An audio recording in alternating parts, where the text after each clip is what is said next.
त्रेता युग का वह पावन समय जब धरती पर धर्म की रक्षा के लिए स्वयं भगवान विष्णु ने श्री राम के रूप में अवतार लिया। वनवास के दिनों में जब श्री राम सीता और लक्ष्मण सहित पंचवटी में निवास कर रहे थे, तभी घटित हुआ एक ऐसा प्रसंग जो मर्यादा और न्याय का अद्भुत उदाहरण बन गया। उसने जब माता सीता के चरणों पर प्रहार किया, तब मर्यादा पुरुषोत्तम श्री राम ने दिखाया कि धर्म का रक्षक कितना कठोर हो सकता है।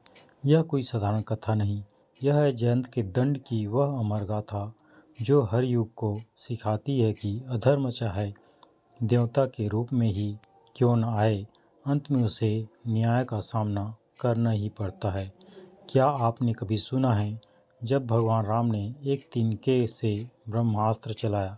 आज जानिए उस रहस्यमय क्षण की पूरी कथा। जयंत का दंड रामायण का एक अनसुना अध्याय, जहाँ धर्म ने अधर्म को तिनके से भी पराजित कर दिया। श्री राम ने तिनके को बनाया ब्रह्मास्त्र। इंद्र के पुत्र जयंत को मिली ऐसी सजा। रामायण में इंद्रदेव के पुत्र जयंत का भी वर्णन मिलता है। एक बार अहंकार में आकर जयंत श्री राम के बल को देखना चाहते थे, जिसके लिए उसने कौवे का रूप धारण किया और माता सीता और श्री राम के पास पहुंच गया। वहां जाकर जयंत ने कुछ ऐसा किया कि श्री राम ने एक तिनके को ब्रह्मास्त्र बना दिया। आइए विस्तार से जानें इस कथा के बारे में। रामायण में जब भगवान राम 14 वर्षों के वनवास पर थे, तब एक ऐसी घटना हुई थी कि श्री राम को इंद्र के पुत्र पर बाण चलाना पड़ा था।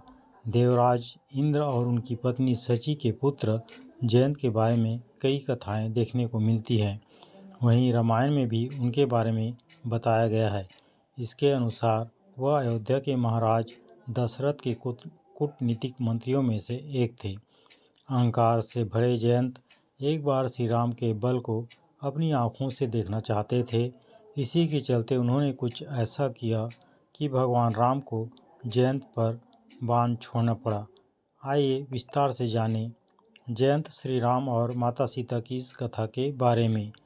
श्री रामचरितमानस में तुलसीदास ने इस प्रसंग का वर्णन किया है। देवराज इंद्र के पुत्र का अहंकार एक समय इतना बढ़ गया था कि वह दुर्भाग्यशाली श्री राम का बल देखने पहुंच गया। जयंत ने कौवे का रूप धारण किया। 14 वर्षों के वनवास के दौरान श्री राम अपने भाई लक्ष्मण और पत्नी सीता माता के साथ चित्रकूट में रह रहे थे। इस बीच एक बार माता सीता और श्री राम अपनी कुटिया से बाहर बैठे हुए थे। उसी वक्त इंद्रपुत्र जयंत ने कौवे का रूप धारण किया और माता सीता के चरणों में जाकर चोंच मारी। देवी सीता ने उसे बार बार हटाने का प्रयास किया, लेकिन वह दुर्भाग्यशाली कौवा तब भी नहीं माना। श्री राम ने तिनके को बनाया ब्रह्मास्त्र। चोंच मारने के कारण माता सीता के पैर से रक्त बहने लगा। जब भगवान राम को इस बात का पता चला, तो जयंत का अहंकार दूर करने में उन्होंने जरा भी देरी नहीं की। माता सीता को चोट लगने से अत्यंत धैर्यवान श्री राम क्रोधित हो गए और उसी समय उन्होंने एक तिनके को धनुष पर रखकर ब्रह्मास्त्र बनाकर कौवे पर चला दिया। इसे देखकर जयंत अपनी जान बचाकर वहां से भागने लगा, लेकिन ब्रह्मास्त्र ने उसका पीछा नहीं छोड़ा। वह तीनों लोकों में दौड़ता रहा और अपने पिता के देवलोक में भी उसे बचाने का साहस किसी के अंदर नहीं था। उस समय नारद मुनि ने इंद्रपुत्र जयंत से कहा कि केवल स्वयं श्री राम ही तुम्हारे प्राणों की रक्षा कर सकते हैं। श्री राम ने ऐसे बचाए जयंत के प्राण। अपनी जान बचाने के लिए जयंत वापस चित्रकूट की कुटिया में श्री राम के चरणों में जाकर पड़ गया और उनसे अपने अपराध की क्षमा मांगने लगा। जयंत ने कहा कि हे प्रभु, आपके अतुलित बल और आपकी अतुलित प्रभुता को मैं मंदबुद्धि समझ न सका। मुझे अपने कर्म का फल मिला है, मेरी रक्षा कीजिए। तब विनम्र स्वभाव के व्यक्तित्व वाले श्री राम ने उसके प्राण बचाने के लिए अपना कोई अंग देने को कहा। इसके बाद जयंत के कहने पर ब्रह्मास्त्र ने उनकी दाईं आंख फोड़ दी। अपनी पत्नी सीता की पीड़ा को देखकर धैर्यवान श्री राम को भी क्रोध आ गया और उन्होंने जयंत का अहंकार तोड़ने के लिए यह कदम उठाया। लेकिन बाद में क्षमा मांगने पर श्री राम ने जयंत की केवल एक आंख पर प्रहार करके उसे क्षमा कर दिया। जयंत का दंड केवल एक पंछी की हार नहीं थी, वो अधर्म की पराजय थी। श्री राम ने हमें सिखाया कि न्याय, करुणा और मर्यादा जब एक साथ चले तभी सच्चा धर्म प्रकट होता है।